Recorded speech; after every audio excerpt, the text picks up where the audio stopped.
We refuse to confuse you with the tech news. We separate the true blues from the chartreuse and diffuse our news through your views. So please, do peruse. That joke wasn't going anywhere. After several 7000 X3D CPUs were fried into disuse, a beta BIOS was released by ASUS. That's right, the whole episode will be like this. ASUS released a beta BIOS for its motherboards at the end of last month, which was meant to ensure that SoC voltage was capped at 1.3 volts to prevent any more CPU shocks. Except, according to the Tech Truth Battalion at Gamers Nexus, the shocks, both literal and metaphorical, kept coming. The Steve team found that their updated MOBO could still reach at least 1.41 volts. Even worse, updating to the beta firmware that's supposed to stop your processor from frying voids your warranty, according to a disclaimer. Now, we were able to confirm with ASUS that the disclaimer is standard boilerplate copy that's attached to all their beta BIOS updates, and they are actually honoring warranties on all boards affected by this issue. They said they were changing the disclaimer to reflect that, but not all of their websites have been updated yet. So they should probably get on that and also clarify that their support page makes it look like older BIOSes never supported X3D chips, not because they're trying to retcon the past, but because they want to make sure people install the right BIOS now. Jay's 2 Cents has released a video announcing he is severing his partnership with the brand because of myriad issues, including product quality and customer support. And if you want to know where we stand, go listen to our boss Linus rant about it on the WAN show for 30 minutes. We're recording this before the show, so it's anyone's guess. We know you're watching this after. Happy Saturday! Reviews for the ASUS ROG Ally are out, and you might not believe this, but the handheld with newer hardware than the Steam Deck performs better than the Steam Deck. What you may have an even harder time accepting is that in a lot of ways the Ally is worse. On paper, ROG's handheld has a better screen, better APU. ASUS even decided to get its speakers Dolby Atmos certified. Finally, you can watch Christopher Nolan films the way the filmmaker intended, on a tiny screen sandwiched between 2 circles of RGB, while the other bus passengers work up the courage to complain. Dark Knight ain't the only thing rising. And no one can understand it still. I was raised in a barn. Fortunately for the strangers surrounding you, the battery life is bad. ASUS gave the Ally a higher resolution screen and a more powerful APU than the Steam Deck, but thought the same 40 watt-hour battery size would be a-okay. If it isn't the battery, it's the controls. At least one reviewer found that the touchscreen would register inputs when using the right thumbstick. And there are multiple reports of the Ally's face buttons getting stuck in the depressed position, which is very relatable. Just like me in high school. And YouTube is trying to block some users from using ad blockers. You can't block a blocker. No, you. To convince users to sit through ads, something no one enjoys, the platform is weaponizing something even worse: pop-ups. Images of the pop-up first spread on Reddit, just like everything else you wish you could unsee. The message reads that ad blockers are not allowed on YouTube and prompts users of certain anti-advertisement extensions to either allow YouTube ads or try YouTube Premium, you broke bum. According to Google, this is yet another small experiment on the platform, noting that ad blocker detection isn't new and that other sites do the same damn thing. That's not a quote. It's worth noting that Google is planning on removing support for the Manifest v2 browser extension API in Chrome, which will prevent some ad blockers from working in Chromium-based browsers, which are most browsers.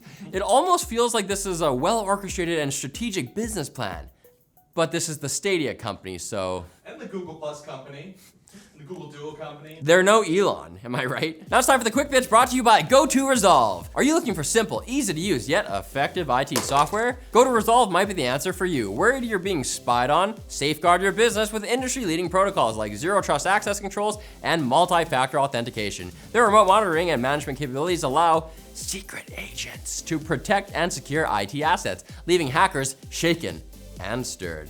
You can perform important tasks such as patch management, antivirus management, IT automation, and general remote support, all without disrupting end users. Your mission, should you choose accepted, is to check them out for free at the link below. See what I did there?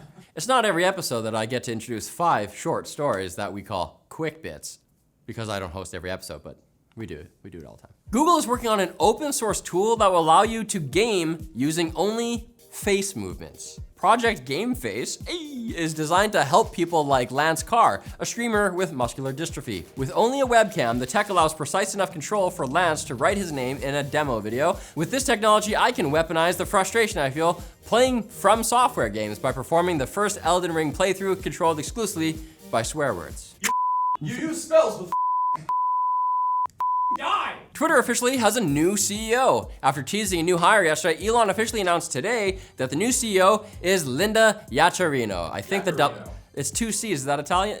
I'm Italian, so Yaccarino, formerly NBC Universal's chair of global advertising. Yaccarino officially left that job to accept the Twitter CEO position so that Elon can step back and start being merely the executive chair and CTO of the social platform. On a totally unrelated note, I recently learned about the glass cliff, a phenomenon where women are more likely to be put in leadership roles under precarious circumstances. Crazy, right? Anyway, best of luck, Linda. Don't at your boss. Anthropic has updated its ChatGPT competitor, Claude, with the ability to remember more than double the number of words that ChatGPT can within the same interaction. This amount is known as the context window, which sounds like something else I would like to have on hand at all times. The free version of ChatGPT can hold about 3,000 words in its mind at once. Upgrade to ChatGPT Plus and it can handle about 32,000. But the gifted kid of chatbots, Claude, can now remember around 75,000 words, meaning it can hold the entirety of The Great Gatsby in its mind during a conversation. Never before seen by any high schooler. As one does. And frankly, Anthropic is starting to rub the other moms at Chatbot Elementary the wrong way. He also plays lacrosse and just sold his first painting. He already has chest hair, but he shaves it. The UK's Competition and Markets Authority has announced more restrictions for Microsoft and Activision after blocking the merger. The two companies must now secure written consent from the CMA if either of them acquires an interest in the other company or acquires an interest in another business that holds an interest in the other company. You follow me here? This sounds just like your parents trying to control who you can and can't date. It's like Capulet's Montagues, but boring. You say capitalists or? Capulets. Meanwhile, the EU is expected to approve the merger next week because there's nothing more European than having an interest in lots of company. Talking about orgies. And Wiz announced a new home monitoring system that uses its motion sensing smart bulbs and an indoor camera. The bulb's space sensing feature can detect changes in Wi-Fi signals caused by movement, so the light bulbs can flash on and off at the intruders. The app will also send alerts to your phone so you can check your cameras, I assume to make sure your guests are enjoying the haunted house. None of the wet bandits have wet pants. And you'll enjoy more tech news on Monday if you come back here and watch it. Until then, just watch this episode again. Do it. Do it, I said.